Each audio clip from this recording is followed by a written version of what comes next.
Shigeru Miyamoto doesn't know anything about video games. What, you think you can impress me with a few iconic characters that form the pillars that held up my childhood and have kept me engaged all these years later? This doesn't mean anything when Shigsy is spouting pearls of wisdom like a delayed game is eventually good, but a rush game is forever bad. Great quote, but one that shows its age these days since Miyamoto put these words together in the mid-90s when bad games had no chance to improve after their launch.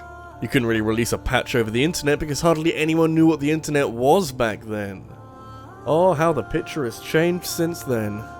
To be fair to Miyamoto, the gaming climate has changed significantly since the mid-1990s, and, he had a hand in bringing the Wii U to life, so it's not exactly the only misstep in his career. But with patches being introduced that allow developers to sew back together their malfunctioning video games, all of a sudden, no game has to be bad forever. Besides, we as people love nothing more than a redemption arc. Maybe a game is overhyped and falls way short of expectation, but it can be so satisfying to witness a game drag itself out of the fire and be slowly built up to be half the game that was promised. It can be a bit hard to take because, and I don't know if it's just me on this one, once I commit to hating a game for being a pile of crap, it can take a lot for me to change my mind. Not that I'm unwilling to give a game a second chance, but I don't want to heap too much praise since I don't want to encourage games to be released in an unfinished state. It's a fine line, but hopefully I can praise the good while also acknowledging the very bad. And sometimes the bad is really bad. Don't take too many life lessons from this video, otherwise you'll probably kill a man and try to patch things up later. Life don't work like that.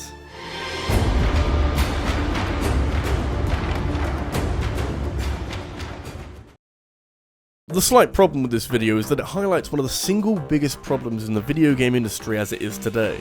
There is a worrying trend among big releases where a developer will rush a game out in a bare-bones state so that it can technically qualify as some kind of finished product, but they'll charge full price for a game that is severely lacking features or extra content. Often these kinds of games are decent but not really worth the amount of money that is being asked for them, which is why they occasionally find their worth when the DLC starts rolling out. I remember being fairly excited for Kirby Star Allies before it came out, for finally giving the Switch a Kirby game in its library that potentially captures some of the magic from previous main console titles. And yeah, it does do some of that, but it's also skeletal in nature. You could string it up and use it for medical teachings. I'm not about to sit here and say that Kirby Star Allies is the most stripped for content game out there, but a big part of this video is establishing what is wrong with the game at launch and what a developer is doing to rectify this with adding more content potentially. Kirby Star Allies is mainly guilty of being so fucking easy that it's not even worth turning the console on, so anything more substantial that can be added onto this, that'd be grand. Again, I don't really like this practice since the scummy feeling it gives me to witness a developer set aside actual content for the DLC in an effort to look good or save face is somewhat comparable to the kind of seasonal flu I'd get that would set my paranoia off that coronavirus has wiggled its way into my system. And I don't need shitty practices to remind me of coronavirus, thank you. The saving grace with Kirby Star Allies is that all of the updates are free, so you don't need to pay out any more money for the privilege of getting the remaining pieces to your jigsaw puzzle. On the contrary, in fact, because while the updates don't do much for the base game of Star Allies, which is still way too straightforward and lacking any real challenge, the expansion packs did introduce a ton of new allies and new hidden areas and even an extra difficulty for this game's version of the arena, which is bullshit, but also super satisfying to beat. Maybe the best way of looking at this is less as a way of keeping back content for the DLC, and instead as a method of correcting the mistake of releasing half a video game. I feel like I should be happy that this content exists and that Kirby Star Allies is now a really good game, regardless of how it came about. I like a juicy steak, I just don't like thinking about how it's made.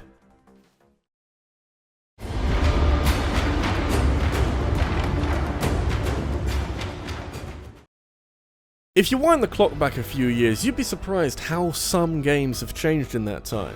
Battle Royale games haven't been around for that long, but spiritually you can trace them back to Minecraft server plugins and Arma 2 mods that pitted players against each other in a world with weapons and items randomly scattered throughout that combines good fortune with the skill required to get out of a potentially sticky situation.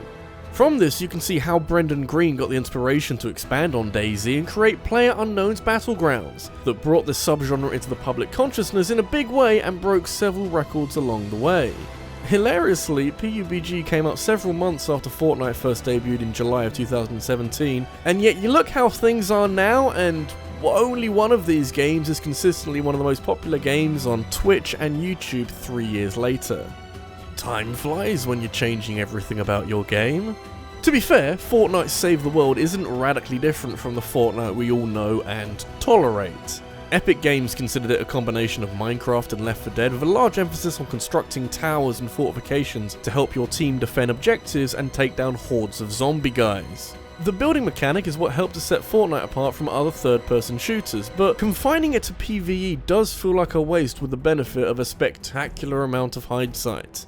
Fortnite Save the World is fun if a bit undeveloped, but the Battle Royale component of Fortnite is a cultural phenomenon. With hundreds of millions of active players, revenue in the billions, and some serious pull on any platform where you can share videos of yourself playing it. It isn't stretching things to say that introducing PvP and Battle Royale to Fortnite has made it the biggest game in the world right now, and allows a blue-haired Richard Blevins to rake in a bundle from the game and get a spot on Jimmy fucking Fallon. Any game that opens up these kind of options for someone must have gone through some major improvements. Sorry, I forgot I shouldn't consider it just a game anymore, it's a way of life. Honestly, religions have started from smaller followings.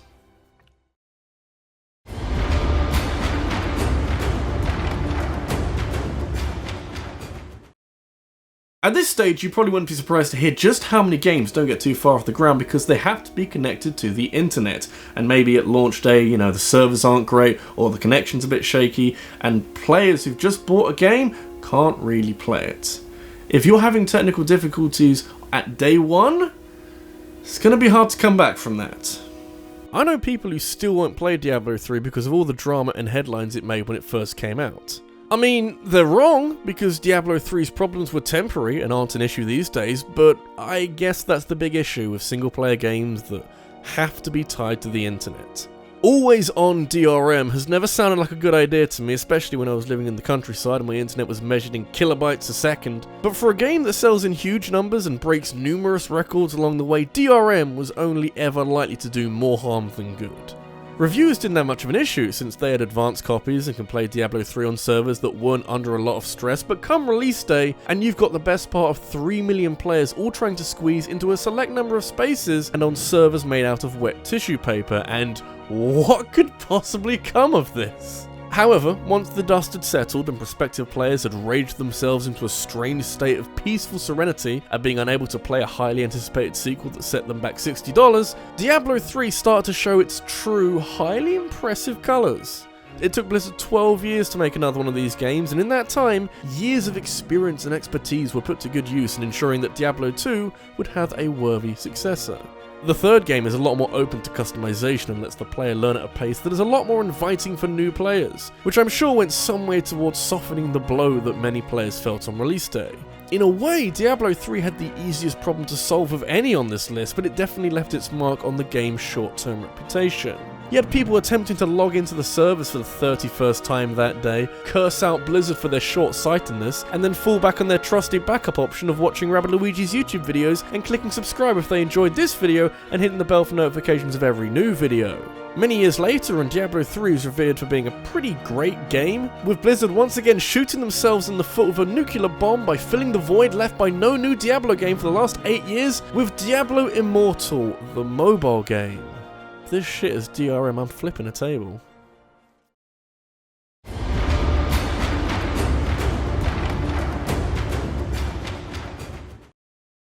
An overhyped game has further to fall than any other game out there. You might think that we as a public have learned our lessons about not getting way too excited about an upcoming game, but we always end up falling into the same traps every time and proclaim that the latest release is the second coming of Jesus and everyone should be frothing at the mouth in anticipation. What do you mean you're not excited? Fucking get excited, it's gonna be amazing! Time and time again, all this excitement is wasted on an underwhelming pile of crap that was never worth getting all that worked up over. Yes, games now have the chance to come back from this letdown, but how many of them are actually likely to do that? It didn't take long for the odds to be stacked against No Man's Sky. The odds were actually massively stacked against No Man's Sky being a good game. Sony saw what indie developer Hello Games were doing with their small team of workers and gave them center stage and a huge marketing budget hoped, in the vague hope, that maybe, just maybe, they would create something that all the hype and the marketing was leading to. It's not quite being thrown under a bus, but more like the equivalent of being thrown under a small car, and then being set on fire. I shouldn't take it so personally, but No Man's Sky was one of the single biggest disappointments I've felt with a video game. Excitement levels were already impossibly high before the delays set in as Hello Games desperately tried to scramble together a game that looked even slightly like what was promised and hinted at in interviews. The game that was released for full price was devoid of purpose and motivation and had me negatively questioning the definition of a video game. And I stand by the fact that the original release of No Man's Sky is one of the worst games I've ever had the displeasure of playing. This sentiment was echoed among many others who played No Man's Sky, and it left Hello Games and their founder Sean Murray with their reputation in tatters with no obvious solution other than to, I guess, release a host of free updates that slowly give the game more content and options for customization? Well shit, that's exactly what Hello Games did. Even though they could have easily just taken the money they'd made from selling all those copies when excitement was massive for No Man's Sky and run away into the sunset, and yet every subsequent update has expanded this game and provided so much more than I ever thought it could after release day. For me to sit here in the year 2020 AD and say that No Man's Sky is quite a lot of fun to play, that is something that shocks and disturbs me to my very core. It's still some way off the game that a lot of us had in our minds, and even what was shown off in that pre-recorded E3 showcase, but I have massive respect for No Man's Sky's attempts to be an actual video game. We live in a timeline where this game has multiplayer now. Didn't see that one coming.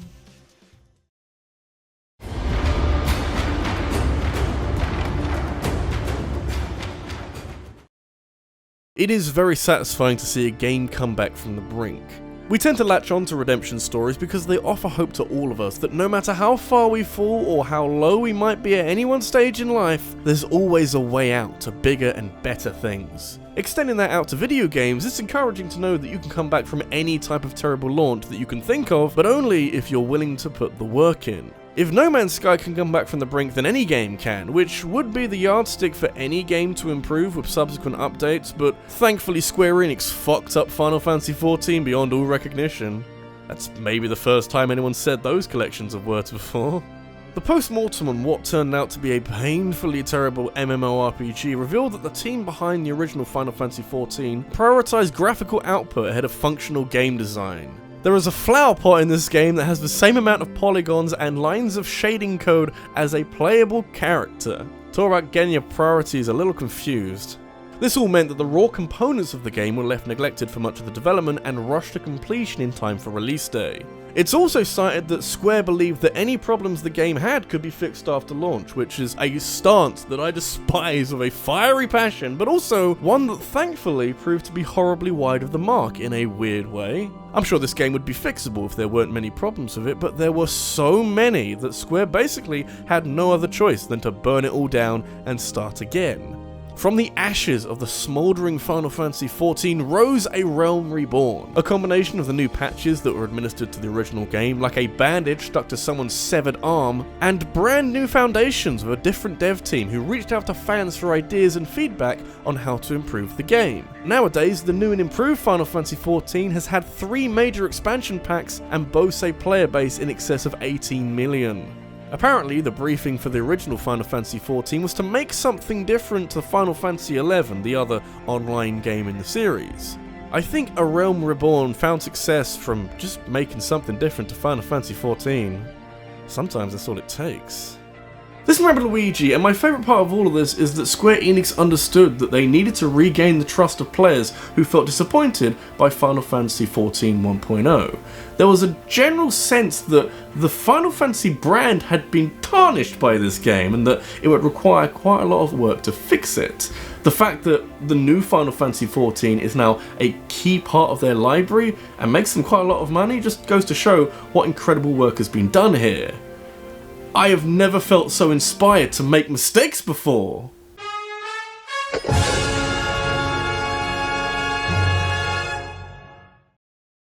I realised recently that I didn't have anywhere to talk in depth about new games that I've been playing, since I don't really have the time to make full-on video reviews on this channel, but thankfully, I've been using some of my spare time building my own website with Squarespace. The guys over at Squarespace run a very intuitive website builder where anyone can create beautiful websites from their professional portfolio designs in a way that feels personal to whatever it is that you want to showcase on your site. I'm working on a site where I can post reviews of games that I've been playing, and Squarespace is perfect for letting me see how your visits, unique visitors and page views trend over time, so you can get insight into the top traffic sources so you can build up your following. Plus, Squarespace is a great place to cultivate your following, since every website comes with a fully integrated commenting system that supports comments, replies and likes. Plus, I can present my videos from YouTube on my website, so you never have to go far without seeing my pretty little face. So, if you're ready to share your passion with the world with a service that helps you every step of the way, head over to squarespace.com for a 14-day free trial, and when you're ready to get going for real, go to squarespace.com/RabbidLuigi for 10% off your first purchase of a website or domain.